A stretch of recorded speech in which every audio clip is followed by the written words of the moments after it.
So for us, when we went into Harlock, we said, you know what, we're not going to do Annecy, we're not going to do animation festivals, we're going to do traditional, prestigious film festivals.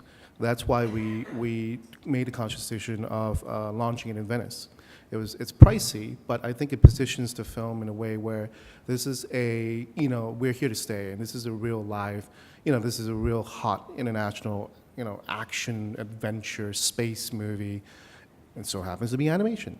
And separately, what we did was we knew James Cameron was a big fan of the director, because he did movies like Appleseed and Halo and what have you. So we screened the movie privately for James Cameron, who then graciously provided us a few quotes which we could use in terms of positioning the film again. Now, of course, granted, it really helps us a little bit more in terms of the marketing, because ultimately, the more elements you get, the more you pull away from the perception that this is an inferior genre of what a Hollywood animated film would be. But I think for us, the key positioning it in the traditional film festivals, the film is then considered of another level. Not to say that we're snubbing our noses at traditional animation festivals, but I think because the risk for Harlock is so huge. I mean, we're looking at 30 million US that's drop in a bucket for a traditional Pixar movie, but ours is like the most expensive animated film to come out probably from Asia. So we needed to really sort of just push the envelope as much as we could. Could I just speak to the short films? Please. Yeah. Just in terms of short films, short animation films, festivals are essential. They're crucial. As you well know, you don't see short films anywhere. Maybe you see it on the back of the seat in front of you in the plane, but that's about it. So for us, festivals are our lifeblood, and festivals like TIFF are absolutely kickstarters for short films like this. And then in our case this year, because we have 4 stereoscopic 3D films, TIFF really, there are like 3 festival venues around the world. There's TIFF, there's Annecy in France, and there's Encounters in the UK that have the capacity to screen stereoscopic 3D in a useful way. And so when the TIFF programmers came and said, yeah, we love these films and we're going to screen them in 3D, it's like, yeah! There was a huge party at the end of it, because this just doesn't happen. So a place like this, absolutely lifeblood for short films. Well, me personally, I think you can compete with the big studios, but you can only compete locally. And I think Miyazaki's example is a good one. In France, we have a lot of very good ones, which movies that can achieve 2 million, entries at the box office, French animation.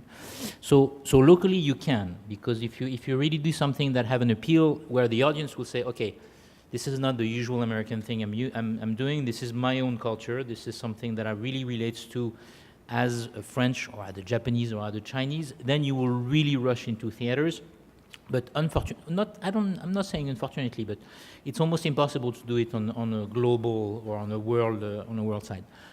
The one example that might be a bit out of that is Miyazaki, which is basically very successful in France, in other countries than Japan.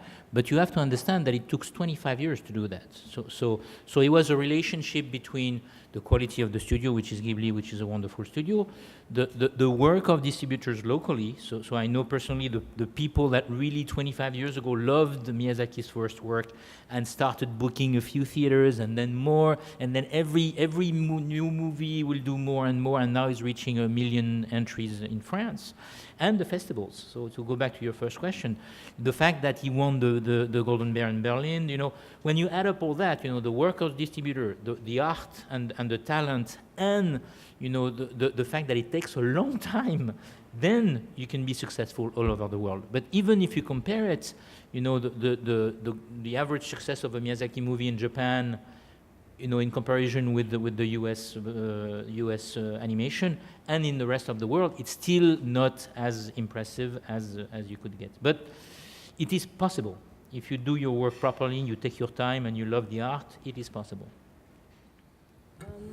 I think it's really important to have an alternate voice. We have a lot of mainstream animation which is accepted and it's big, and of course one cannot compete with work like that.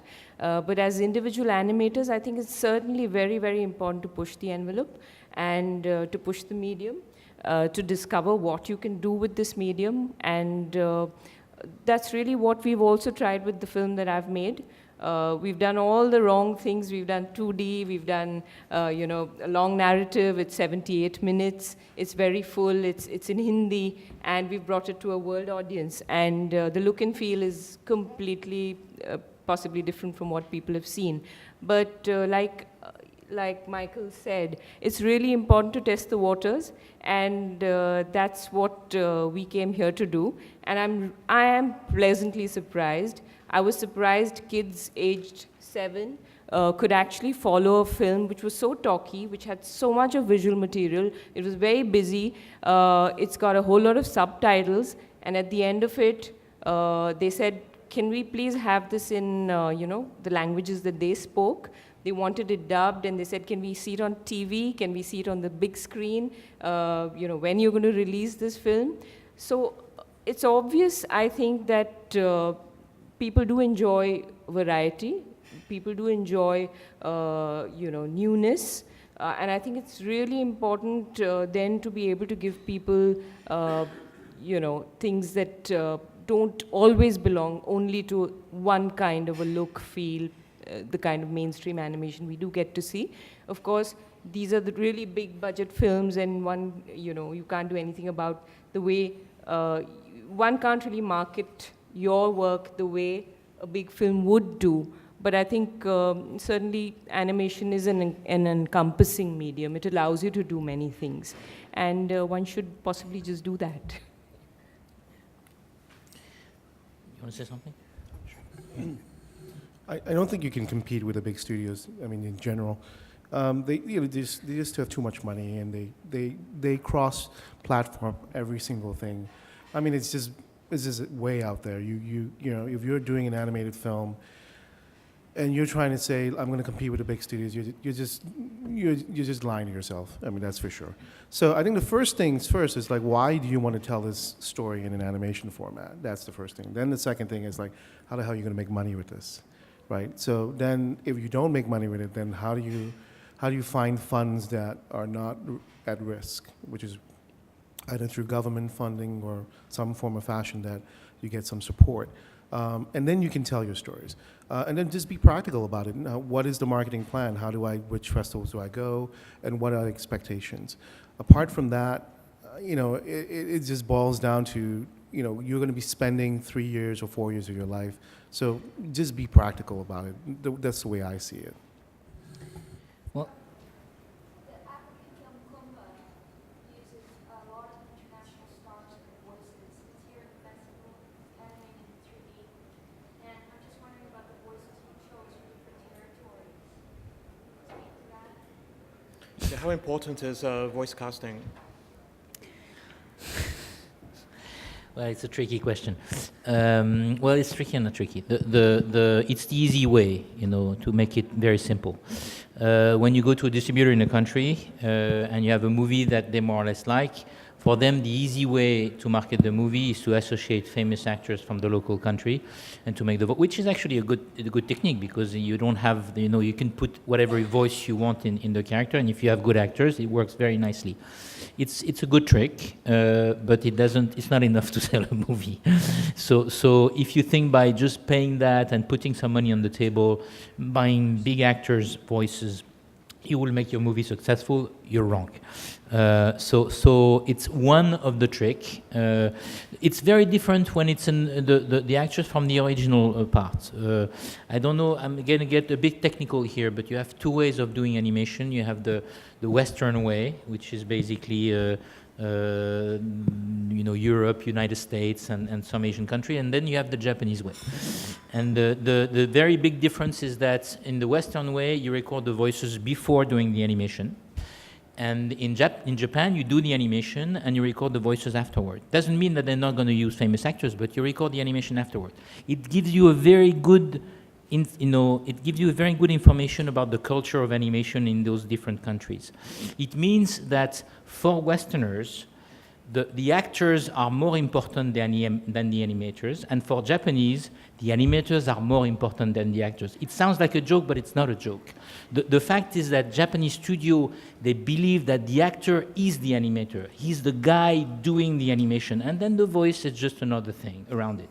In US studio, Tom Hanks is the guy playing the role, and Tom Hanks is more important than any of the animators from the studio, which is actually, you understand why, in the US, in the US thing. So the fact is, if you use a Pixar movie or a DreamWorks movie, and you use a very famous actor to do the donkey, the that, and everything, and people will immediately recognize the voice. And when you impersonate, when you create the animation of the character, you're doing it because it's Robin Williams, because it's Tom Hanks, and actually not more than that. They're shooting the voice, the recording session, to see the face of the actor and everything, and they're inspiring the actor's role to do the animation. So to answer your question, so it can be very helpful, but for foreign sales, it's the trick. Shilpa, when did you first think about the voice cast for your animation? Well, we did the voices first because our film is very voice-led. It is, there is a lot of lip sync, so there was no way we could have done it later. But we worked with a lot of theater actors. We didn't work with our mainstream Bollywood actors at all, though they're big names in our country, but certainly we didn't need that for our film somehow. We just needed good voice acting, which I think a lot of good theater guys can do, and that's the route we took. But once we spoke to sales agents, they're asking us whether, we're going to dub the film in English and in other languages. And when it comes to that, then of course there are many questions about what accent and what, where are these actors going to come from? And we're exploring the possibilities of then trying to make it appealing to a global audience, and we have to find out how that can happen.